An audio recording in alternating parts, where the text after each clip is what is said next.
Greetings, my brothers.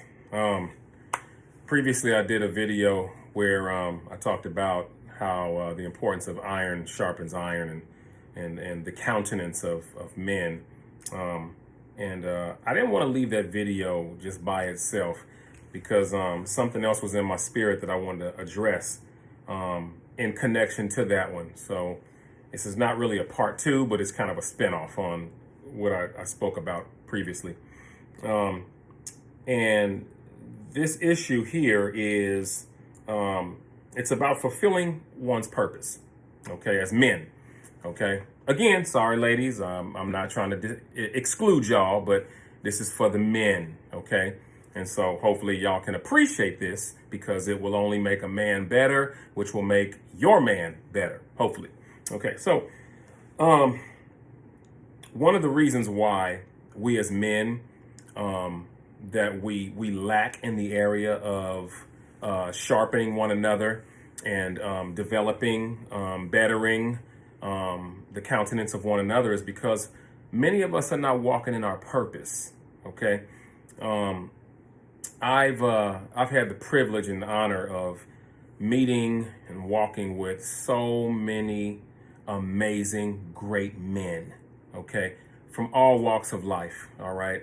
Whether some are in ministry, some are in finance, some are in retail, some are in law enforcement, some are doctors, some are politicians. I mean, no matter what, educators, engineers, etc. And I've had the privilege and the honor of meeting and rubbing elbows with just some amazing, decent, hardworking, honest men of integrity. And godly men. And guess what? Some of them were not even Christian, okay?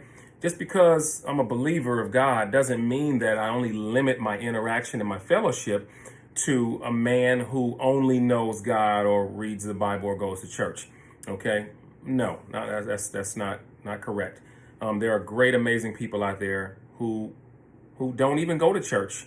And that's not saying that I have to just include my circle of just a bunch of unbelievers and believers. That's not what the topic is about. I'm just simply saying that just because a person doesn't have the same faith as me doesn't mean that I can't learn something from them. Is that safe to say? Okay. So, but I am speaking more towards believers right now. Okay, my Christian brothers. Okay. And one of the reasons why we have so many issues among the circle of men, just as believers, is because, number one, as I spoke of earlier, we're not being sharpened properly by one another. Number two is we're not fulfilling our purpose, okay? We're not walking in our purpose. And so I remember I read a book, Dr. Miles Monroe, I believe. It's either Dr. Miles Monroe or Dr. Tony Evans. I flip-flop between two of their books, a lot of their books, excuse me. And this particular topic that was brought up, it was called the loser's limp. And the loser's limp it's demonstrated by when we men, for instance, the illustration that was given was you have a center fielder playing baseball. And he's out there, he's got his fresh uniform on, he's looking good, he's playing good, he's talking a lot of smack to the other team, et cetera, et cetera. So a pop fly comes up out there and he calls for it, but he misses it.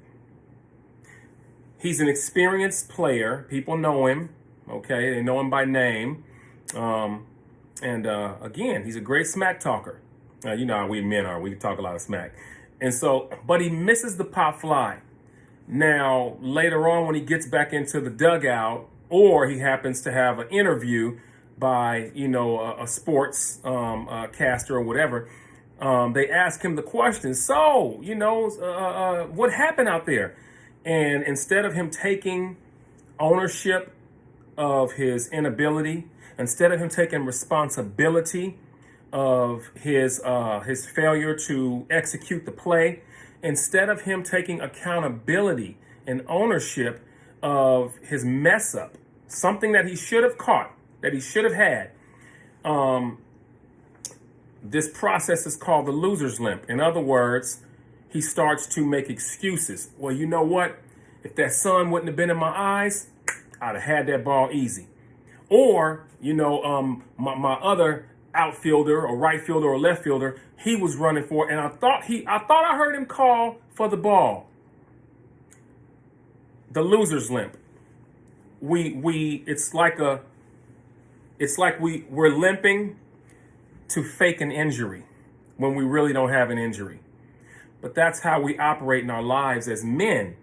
We do that in relationships a lot. And I'm sure there's countless women that will be able to agree with me on that. That when we drop the ball on something in our relationships and in our marriages, and then when our wives call us out on it, then we make excuses. Well, I've been busy working all day. You ain't out there putting in 14 hours like I am. I mean, we got a lot of excuses, men. And one of the reasons why is because we're not walking and operating in our purpose. And of course, yes, there is a purpose.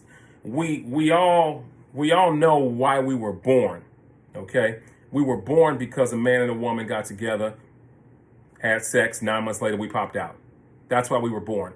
But most people don't know why they were created. And we were created for a purpose and with a purpose. Okay. Now, as far as believers go, who believe in God, we were created for one reason only, which is to honor and worship God in spirit and in truth. That's why we were created. Okay. So God saw fit to give us a few extras, some bonuses that we can live amazing, great lives, doing all kinds of things in this life, as long as we keep him first. Okay. That's the main goal. So here's a story where I want to share with you, and it's pertaining to how we fulfill our purpose. And it says, have you ever had a new car break down on you right in the middle of traffic? You got out and kicked one of the tires. You just wanted to curse at the car because the car wasn't fulfilling its purpose. It was brand new. It looked sleek. It had a nice paint job, but you couldn't drive it. What made you angry at the car? The question is asked. It's simple. The car's purpose was to transport you, to make you mobile, but the car was not taking you anywhere. No matter how great the car looked, it wasn't right. It wasn't fulfilling its purpose. And so again, as we make the correlation back to relationships, when we meet a woman, fellas, we put our best foot forward. Our game is tight. We're on time, if not early. We're opening the doors. We're footing the bill, plus the tip. We're going all out, sending her roses to her job. We're leaving our cell phone out and turned up during dates. Oh yeah. We're no holds barred. And so we put our best foot forward in the beginning, but then as soon as many of us get what we want from that woman, or we feel that we got her hooked, then we slack off. We start getting lazy. We start not answering her calls or text messages in a timely manner like we used to do. And then when she does call us and suggest some things, oh man, I forgot. I got this going on. I got that going on. We start coming up with all kinds of things that to a woman can appear like they red flags. And so then once we're in the relationship, we really kick our feet up and we don't do the things that we used to do. In other words, we don't do for our woman what it took to get her. We don't do the same things to keep her. Okay? And so there's a purpose for our existence, but there's also a plan for our purpose that we're supposed to walk in as men. You ever seen some fellas before? Just anywhere. You come across a guy and you meet somebody for the first time, and this brother he's sharp, he's clean, he's fresh, he's smelling good, he's looking decent, he's fitted up nice, got his fade on, his beard or his goatee, he's just looking sharp, well manicured, got a nice watch on. Everything about him complements his entire countenance. His car ain't got a stitch of dirt inside or outside. He has this positive energy that you gravitate towards, and it ain't got nothing to do with no homosexuality and no funny stuff. It's just, men, we can be able to appreciate and recognize, the statue of another man as well. Hey, LL Cool J. LL Cool J got, to me, that brother got it going on. He came up through the ranks, in the music industry. He made a name for himself. He got into movies and action and all of that great stuff. I mean, just an amazing life. And plus, he believes in God, when he plays in his movies, and I like him in movies, and the brother is fit. He takes health and wellness. He takes it, it's important to him. And so the brother got an amazing physique. The Rock, Dwayne The Rock Johnson, same thing, handsome brother, powerful physique. I can recognize, the greatness of a man and how he takes care of himself, and it ain't got nothing to do with no funny stuff, because ain't a funny bone in my body. But at the same point in time, when you meet these brothers, they got this positive, amazing energy about themselves because they know they are walking in their purpose.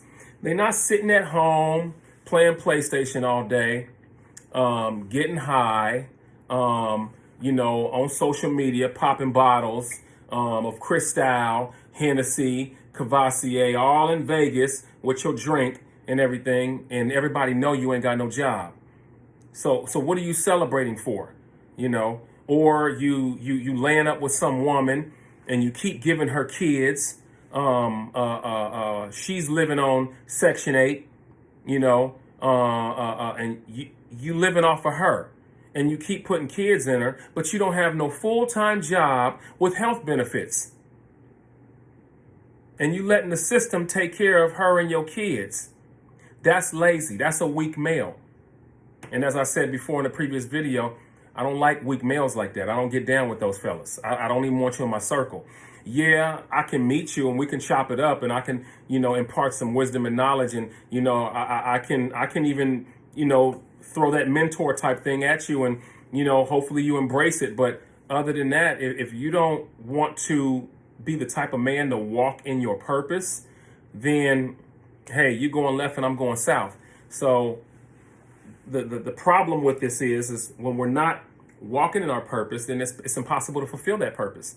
And other people see it, okay? It gives off an energy too, just like a pheromone.